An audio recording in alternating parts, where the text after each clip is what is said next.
Morning students, welcome to my channel ultimate science. और आज हम लेके आए हैं क्लास +1 केमिस्ट्री टॉपिक सब्जेक्ट में chapter number 1 basic concept in chemistry. और उसका आज हमारा टॉपिक है, टॉपिक का नाम है लॉज ऑफ केमिकल कॉम्बिनेशंस। कि केमिकल कॉम्बिनेशंस के लॉज कौन कौन से हैं। इसके अंदर हम टोटल 5 लॉज के बारे में स्टडी करेंगे। फर्स्ट लॉ हमारे पास है law of conservation of mass, second होगा law of constant composition, third होगा हमारे पास law of multiple proportions, fourth है हमारे पास Gay-Lussac's law of combining volumes, और फिफ्थ है Avogadro's law and its applications. तो फर्स्ट लॉ है हमारे पास law of conservation of mass. क्या होता है law of conservation of mass? Conservation का मतलब है संरक्षण और मास का मतलब क्या है? द्रव्यमान। और लॉ क्या होता है? सिद्धांत। तो यानी क्या होगा law of conservation of mass? Mean द्रव्यमान संरक्षण का सिद्धांत। आपने इसे अपनी 9th-10th क्लासेस में पढ़ा है। क्या है law of conservation of mass? ध्यान से समझिएगा।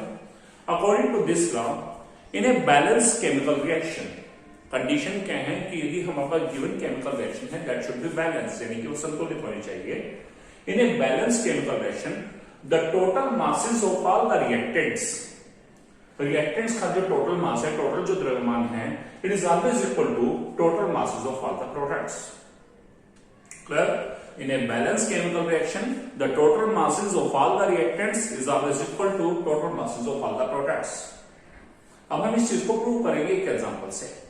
सपोज तो मेरे पास एक एग्जांपल है Na2CO3 plus 2HCl that is 2NaCl plus water plus CO2। First of all हमें ये चेक करना है कि क्या ये इक्वेशन बैलेंस है या नहीं है। बड़ा सिंपल केस, हम जानते हैं balance chemical equations, 10th class में पढ़ा भी है। क्या होती है balance chemical equation? That chemical equation in which the total number of atoms of the different elements are equal on both sides of the arrow. These are called balanced chemical equation. अब जरा check कीजिए, जैसे Na2CO3 है हमारे पास।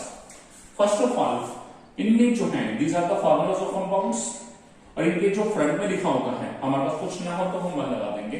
These are the molecules. Clear? तो Na2CO3 के कितने molecule है? 1 मॉलिक्यूल, जिसे अणु बोलते हैं। HCl के 2 मॉलिक्यूल, NaCl के 2 मॉलिक्यूल्स, वाटर का 1 मॉलिक्यूल, CO2 का 1 मॉलिक्यूल। अब हम total number of atom verify करेंगे। एटम कैसे वेरीफाई करते हैं? जो सामने वाला है दीज आर द मॉलिक्यूल्स, और जो किसी एलिमेंट के सिंबल के नीचे मिल रहे हैं दीज आर द एटम्स, यानी कि परमाणु। अब हमें क्या है, सामने वाले को नीचे मल्टीप्लाई करना है, यानी कि मॉलिक्यूल वाले जो नंबर है उसको हमने किससे मल्टीप्लाई करना है? एटम्स वाले नंबर से। और वेरीफाई करना है दोनों से इक्वल आ रहा है। तो सबसे पहले sodium element 1 2 Z 2, sodium element 2 1 Z 2, ना हो तो हम कर देते हैं। अगला कार्बन एलिमेंट 1 1 Z 1, यहां carbon element 1 1 Z 1, oxygen element 1 3 Z 3, oxygen element 1 1 Z 1 1 2 Z 2, total 1 और प्लस 1 इधर यहां बना गए हैं 2 1 और 2 3। Hydrogen element 2 1 Z 2, total atom hydrogen element 1 2 Z 2 atom. Chlorine atom 2 1 Z 2, chlorine atom 2 1 Z 2। Clear? यहां जरा देख लीजिएगा, सी के 1 एटम थे। ठीक, यानी कि इक्वेशन बैलेंस है। अब हमें क्या करना है? Total masses of all the reactants. अब हम यहां देखेंगे रिएक्टेंट्स कौन से हैं, एरो के लेफ्ट साइड वाले रिएक्टेंट्स, और कितने हैं? 2 substances, one is Na2CO3, second is HCl। हमें देखना है उनके कितने मॉलिक्यूल्स हैं। तो Na2CO3 के कितने मॉलिक्यूल है? 1, और HCl के कितने मॉलिक्यूल है? 2। तो जो ये मॉलिक्यूल वाले नंबर है ये हम ब्रैकेट के बाहर रखेंगे। तो Na2CO3 के 1 मॉलिक्यूल है, 1 बाहर रखिए ब्रैकेट। अब क्या होगा, हम यहां क्या देंगे, हर एलिमेंट के जितने जितने भी एटम्स हैं they will be multiplied by their atomic masses and we will take the sum. हमें क्या करना है, हर एलिमेंट के जितने एटम है, परमाणु है, उनको उनके एटॉमिक मास यानी कि परमाणु द्रव्यमान से गुना करेंगे और उसको ऐड करते जाएंगे ब्रैकेट के अंदर। अब सबसे पहला एलिमेंट सोडियम, उसके कितने एटम है? 2, तो 2 इंटू सोडियम का एटॉमिक मास कितना है? 23। एटॉमिक मास, परमाणु द्रव्यमान, मास नंबर, प्लस अगला एलिमेंट कौन सा है? कार्बन, ऐड करते जाना है। कार्बन के कितने एटम है? 1, निचला अक्षर एटम बता रहा है 1 इंटू कार्बन का एटॉमिक मास कितना है? 12, प्लस अगला एलिमेंट ऑक्सीजन, उसके कितने एटम है? 3 इंटू ऑक्सीजन का एटॉमिक मास कितना है? 16। पहला रिएक्टेंट कवर। अब दूसरे रिएक्टेंट के बारे में, प्लस दूसरा रिएक्टेंट कौन सा है? HCl, उसके कितने मॉलिक्यूल है? 2 मॉलिक्यूल बाहर, 2 बाहर, हाइड्रोजन एलिमेंट का 1 atom 1 into atomic mass 1 plus chlorine Cl chlorine element का 1 एटम, उसका एटॉमिक मास कितना है 35.5। क्लियर? अब इसे देखेंगे 1 2 into 23 कितना होगा 46, 12 1 जा 12 प्लस 6 3 जा 48 प्लस 2 1 1 जा 1 प्लस 35.5। इसे सोल्व करा 1 into 46 और 12 58 और 48 106 प्लस 2 into 1 plus 35.5 36.5। सोल्व किया 106 प्लस 73 ऐड कितना है 179। अब मास है, सपोज करो हमने ग्राम लिख दिया, तो total masses of all the reactants कितना आ गया है 179 ग्राम। अब इसी तरह से हम total masses of all the products निकालेंगे। ये प्रोडक्ट्स हैं, पहला सब्सटेंस NaCl, मॉलिक्यूल कितने हैं 2, मॉलिक्यूल आ गया ब्रैकेट के बाहर। अब अंदर शुरू होंगे हम एलिमेंट्स। पहला एलिमेंट सोडियम, एटम कितने हैं 1 into सोडियम का एटॉमिक मास 23। दूसरा एलिमेंट क्लोरीन, उसके एटम 1 into क्लोरीन का एटॉमिक मास 35.5। पहला substance cover.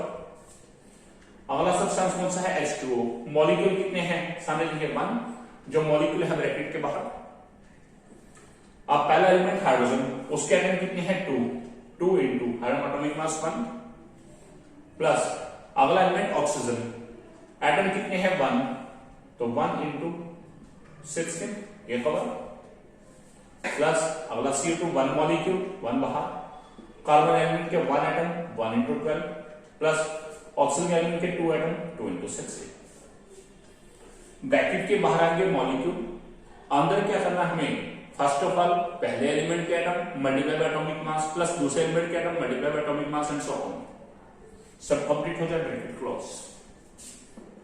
2 into 23 plus 35.5 plus 1 into 2 plus 16 plus 1 into 12 plus 32। अब इसे सोल्व किया 2 into 23 plus 35.5 कितना होगा 58.5 प्लस 1 into 2 plus 16 क्या होगा 18 प्लस 1 into 12 plus 32 क्या होगा 44। अब सोल्व किया 117 प्लस 18 प्लस 44 सोल्व करेंगे कितना आएगा 179 ग्राम। तो आपने क्या देखा, this is the balance chemical reaction. Total masses of reactants कितना है 179 gram, total masses of all the products कितना है 179 ग्राम, और ये दोनों मासेस आपस में क्या है बिल्कुल इक्वल।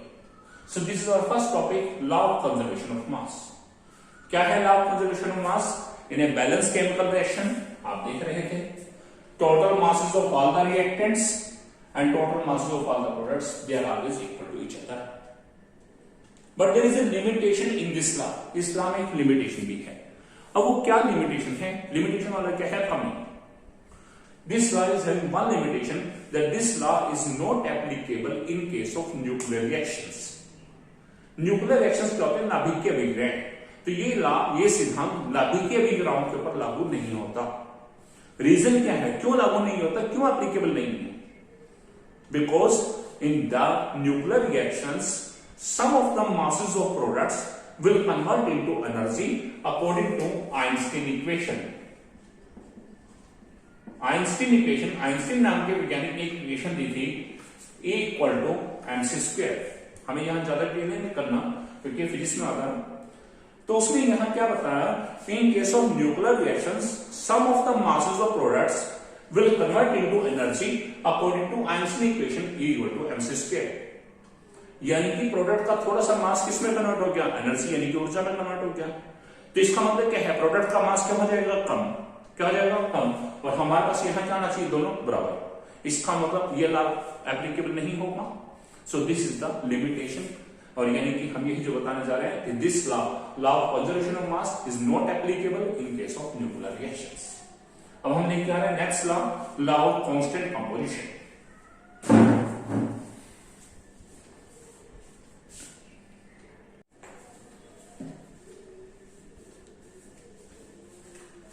अब हमारा सेकंड लॉ है लॉ ऑफ कांस्टेंट कंपोजिशन और law of definite proportions. Constant का मतलब क्या होता है? स्थिर। कंपोजिशन क्या है? इसे बोलते हैं अनुपात, यानी कि स्थिर अनुपात का नियम।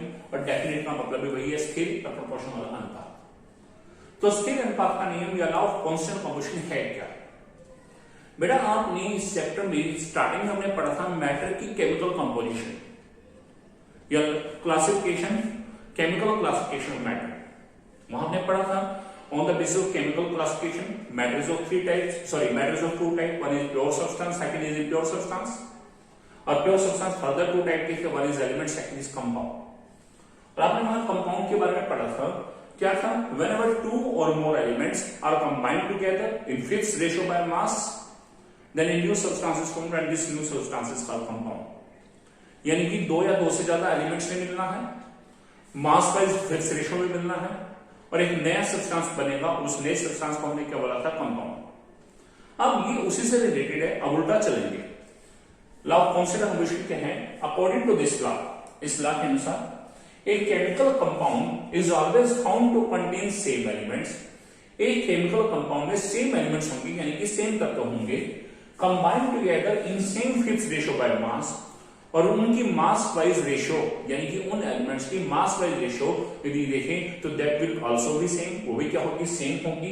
What ever be the source और मेथड ऑफ प्रिपरेशन और obtaining that compound, what ever, चाहे उसको ऑब्टेन करने का सोर्स कुछ मर्जी हो, चाहे उसको बनाने का मेथड कुछ मर्जी हो, चाहे उसे हम ऑब्टेन करने का मेथड कुछ मर्जी हो, तो उसने बोला है कि हमारे पास यदि एक कंपाउंड सेम है, भले हम उसे किसी सोर्स से ऑब्टेन कर रहे हैं, भले उसको बनाने का मेथड भले डिफरेंट है, भले उसके लिए हम कोई मर्जी चीज, मतलब कोई भी मेथड यूज करके हम उसे ऑब्टेन कर रहे हैं, तो यदि कंपाउंड सेम है then this compound is always found to contain same elements. तो उस कंपाउंड में हमेशा सेम एलिमेंट्स होंगे and combined together in same fixed ratio by mass. और उनका द्रव्यमान के अनुसार जो रेशियो है, यानी कि उसका अनुपात है, वो भी क्या होगा? सेम होगा और फिक्स होगा। अब इसका एग्जांपल से बताता हूं। जैसे एग्जांपल ये मैंने वाटर, आपने वहां पढ़ा भी था वाटर इज ए कंपाउंड। अब वाटर जो है हम किन किन सोर्सेज से ऑब्टेन कर सकते हैं?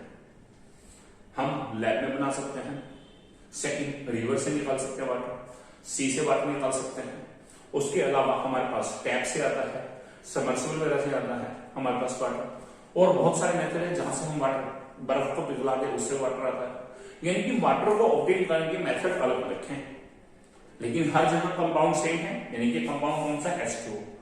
तो बात आती है यदि कंपाउंड सेम है तो उसमें एलिमेंट सेम होंगे। तो चाहे हम टैप से वाटर ले, सी वाटर ले, रिवर्स का वाटर ले, चाहे सबमर्सिबल का वाटर ले, चाहे हम लैब के अंदर बनाए, चाहे ग्लेशियर से ले, चाहे बर्फ को पिघला के बनाए, इन सब केस में यदि कंपाउंड सेम है, वाटर H2O सेम है, तो हर एक के अंदर एलिमेंट सेम होंगे। यानी कि पहले वाले सैंपल में भी दो एलिमेंट होंगे, हाइड्रोजन ऑक्सीजन, दूसरे में भी दूसरा हाइड्रोजन ऑक्सीजन, ये मेन एलिमेंट। अब इंप्योरिटीज के रूप में कुछ एक्स्ट्रा हो जाए वो कोई प्रॉब्लम नहीं है, लेकिन मेन एलिमेंट सेम रहेंगे। अब बात आती है इनकी मासेस की रेशियो। अब हमने क्या है? दो एलिमेंट है, one is hydrogen, second is oxygen. तो मैंने पहला क्या लिया? Mass of hydrogen element ratio mass of oxygen element. अब कैसे रेशियो निकालते हैं मासेस की? हमें देखेंगे हर एलिमेंट के जितने एटम्स हैं। हाइड्रोजन एलिमेंट के कितने एटम हैं? 2, तो इधर लिख दिया 2। ऑक्सीजन एलिमेंट के कितने हैं? 1, तो इधर लिख दिया 1। बीच में रेशियो का साइन डाल दिया। और इनको मल्टीप्लाई किससे करना है? उनके एटॉमिक मास से। तो हाइड्रोजन एलिमेंट का एटॉमिक मास कितना है? 1, तो 2 into 1। ऑक्सीजन एलिमेंट का एटॉमिक मास कितना है? 16, तो ये 1 एटम था into 16। Atoms multiply by atomic mass, atom multiply by atomic mass, बीच में रेशियो। तो ये 2 1 2, रेशियो 1 to 16, तो 2 रेशियो 16 कैंसिल किया, 1 रेशियो 8। इट मींस क्या होगा? इसका मतलब क्या है कि वाटर एक ऐसा कंपाउंड है, इसे हम किसी मर्जी सोर्स से ऑब्टेन कर ले, it will always found to contain 2 elements, one is hydrogen, second is oxygen. इसमें हमेशा 2 एलिमेंट हाइड्रोजन और ऑक्सीजन मिलेंगे and these 2 elements are combined together, एक दूसरे से जुड़े होंगे इन 1:8 बाय मास। मास के अनुसार इनकी रेशियो क्या होगी? 1:8 इन दोनों एलिमेंट्स की। अब सेकंड एग्जांपल या CO2। अब CO2 हम जानते हैं नेचर में हमारे पास बहुत से मेथड हैं। हम जब सांस छोड़ते हैं तब CO2 बाहर निकलती है, किसी भी फ्यूल को जलाएंगे तब CO2 बनती है। उसके अलावा लैब के अंदर कुछ एक्सपेरिमेंट्स हैं, वहां पर CO2 बनती है। यानी कि CO2 को बनाने के मेथड बहुत है, बट हम CO2 जिस मर्जी मेथड से बनाए कार्बन डाइऑक्साइड जिस मर्जी मेथड से बनाए, it will always found to contain two element, one is carbon, second is oxygen. Mainly ये दो एलिमेंट होंगे, कार्बन ऑक्सीजन, यानी कि सभी के अंदर एलिमेंट सेम, CO2 के जितने भी सैंपल ले लीजिए एलिमेंट सेम है। अब हमें क्या देखना है, इनके एलिमेंट्स के मासेस की रेशो। तो mass of first element carbon element, ratio mass of second element oxygen element. मान लो 3 होता तो तीसरा भी आता। अब कार्बन एटम का 1 एटम 1, आप देख सकते हैं C2 में C के नीचे 1 है। ऑक्सीजन एलिमेंट के 2 एटम 2, मल्टीप्लाई बाय कार्बन का एटॉमिक मास 12, ऑक्सीजन का एटॉमिक मास 16, बीच में रेशो। तो 1 into 12 12, रेशो 32, 2 into 16 32, तो कैंसर क्या 3:8। It means CO2 is a compound, whatever be the source or method of preparation of this compound, it will always found to contain two elements, one is carbon, second is oxygen, and these two elements are always combined together in 3:8 by mass. This is law of constant composition or definite proportion. Clear? Students, उम्मीद करता हूं कि आपको ये मेरा video बहुत अच्छे से समझ आया होगा, आपको ये दोनों topic. Thanks for watching my video and for further updates subscribe my channel and share it to your friends also. Okay.